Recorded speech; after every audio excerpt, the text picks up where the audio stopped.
Hello good morning students. तो स्वागत है आप सभी का मेरे इस यूट्यूब चैनल द साइकोशाला में।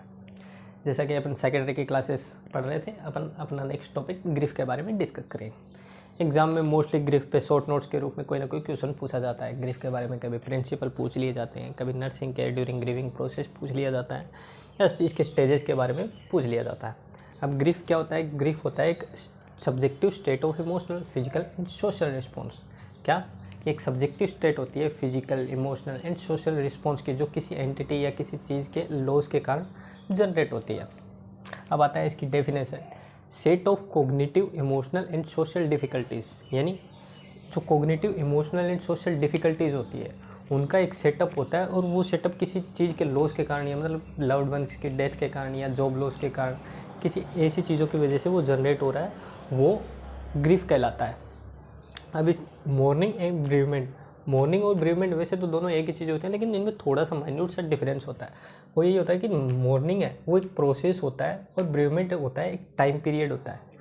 Morning process of experiencing grief, यानी जो अपन एक्सपीरियंस फील कर रहे हैं, कोई इंसान या कोई पर्सनैलिटी उस ग्रीफ को फील कर पा रहा है, वो फील करना ही क्या है? मॉर्निंग। और ब्रीवमेंट होता है उस टाइम पीरियड को, जिस टाइम पीरियड में वो ग्रीफ एक्सपीरियंस कर रहा है, वो टाइम पीरियड ब्रीवमेंट कहलाता है। अब आते हैं इसके स्टेजेस के बारे में। कुबलर-रोस एक साइंटिस्ट थे जिन्होंने 1969 में इसके 5 स्टेजेस के बारे में बताया था।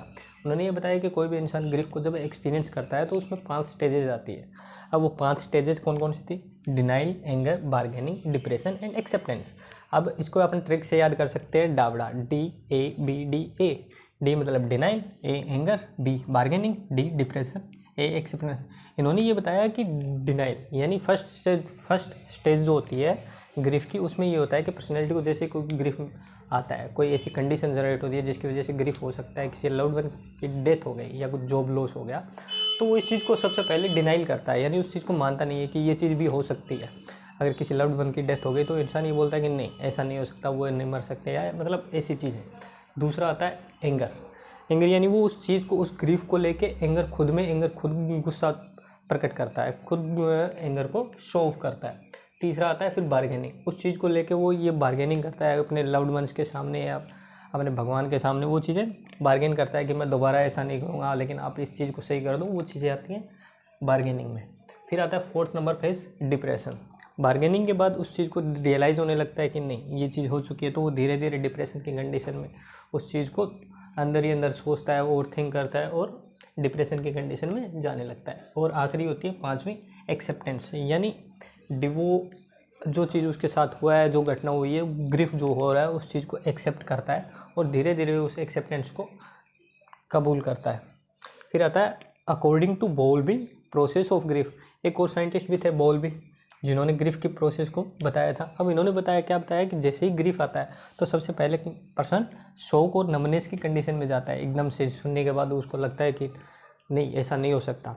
दूसरा आता है यर्निंग एंड सर्चिंग। यर्निंग मतलब लालसा, यानी अगर किसी लव्ड वन की डेथ हुई है तो उसमें ये लालसा होती है कि मैं इससे बातें करूं, मैं इससे और बातें करूं, मैं इसको और जानूं, लेकिन वो चीज़ नहीं होती, उसको सर्च कर रहा है कहीं दूसरी जगह। फिर आता है डिस्पेयर एंड डिसऑर्गेनाइजेशन। जो इसको फंक्शनल मैकेनिज्म होता है, बॉडी का फंक्शनल मैकेनिज्म, वो डिस्पेयर होने लगता है, डिसऑर्गेनाइज होने लगता है। फिर 4th स्टेज आती है रीऑर्गेनाइजेशन एंड रिकवरी। वो धीरे धीरे उस ग्रीफ से बाहर निकलता है और खुद को रीऑर्गेनाइज करता है और रिकवरी करता है। ये according to Bowlby process of grief थे। अब आते हैं इसके प्रिंसिपल के बारे में। प्रिंसिपल ग्रीफ के ये प्रिंसिपल नॉर्मली प्रिंसिपल कि उसके ग्रीफ का नॉर्मल रिस्पॉन्स होता है। एक्सपीरियंस, इमोशन नॉट गुड और नॉट बैड। जो एक्सपीरियंस अपन ग्रीफ में एक्सपीरियंस करते हैं वो न तो अच्छा होता है और न ही बुरा। इंडिविजुअलाइज एक्सपीरियंस हर किसी इंडिविजुअल पे अलग अलग तरीके से डिफ़र करता है कि भी कौन सा पर्सन किस तरीके से उसको एक्सपीरियंस कर पा रहा है। Note same always grief same नहीं होता है, यानी स्टार्टिंग में ग्रीफ अलग होता है और धीरे धीरे उसका असर कम होने लगता है, तो कम होता है। यानी जैसे कि मान लो एक पर्सनैलिटी है, वो अंधेरे से जिसको डर लगता है किसी को, तो वो धीरे धीरे क्या होता है, एक टाइम पे तो उसको डर लगता है, उसे दुख भी होता है, लेकिन धीरे धीरे उस चीज़ को कोप अप कर लेता है। वो impacted by socio cultural factor, किसी पर्सन के सोशियो कल्चरल फैक्टर से भी उसके ग्रीफ डिपेंड करता है। Can be disruptive to identity, relationship and belief. Grief किसी भी पर्सन की आइडेंटिटी और उसके रिलेशनशिप को डिसरप्ट कर सकता है। अब आता है ग्रीफ काउंसलिंग। ग्रीफ काउंसलिंग में क्या होता है कि सबसे पहले किसी पर्सन को ग्रीफ हो रहा है, किसी कंडीशन की वजह से उसको ग्रीफ हुआ है, तो उसको सबसे पहले साइकोथेरेपी फॉर एनी लॉस, कोई भी लॉस हो चाहे उसको साइकोथेरेपी दी जाती है। अब आती है इसकी टेक्निक इन ग्रीफ काउंसलिंग। अब ग्रीफ काउंसलिंग में जो कौन कौन सी अपन टेक्निक यूज़ करते हैं, सबसे पहले टॉकिंग अबाउट ग्रीफ, ग्रीफ के बारे में, उसको ग्रीफ किस चीज़ का है उसकी चीज़ के बारे में अपन डिस्कस करते हैं पेशेंट से या पर्सन से। Understand difference between loss and life, उसको समझाते हैं भाई ये तेरी लाइफ है और ये तेरा लॉस है, इन दोनों के बीच में डिफरेंस क्या है, तुम्हारे लिए इंपॉर्टेंट क्या है, वो चीज़ें अंडरस्टैंड करनी होती है। Coping with guilt,